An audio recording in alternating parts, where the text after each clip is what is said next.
Sudarlun, 7 sekolah menengah kejuruan di Aceh Barat sejauh ini masih melaksanakan ujian nasional dengan sistem manual, yakni ujian nasional kertas pensil atau UNKP. Salah satu sekolah dimaksud adalah SMK Negeri 4 Melabuh.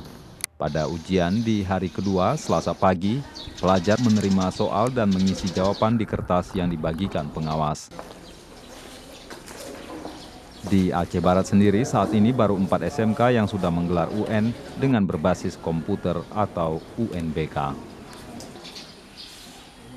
Prosesi ujian nasional baik itu dengan sistem UNBK atau UNKP untuk SMK sendiri akan berlangsung hingga Kamis pekan ini.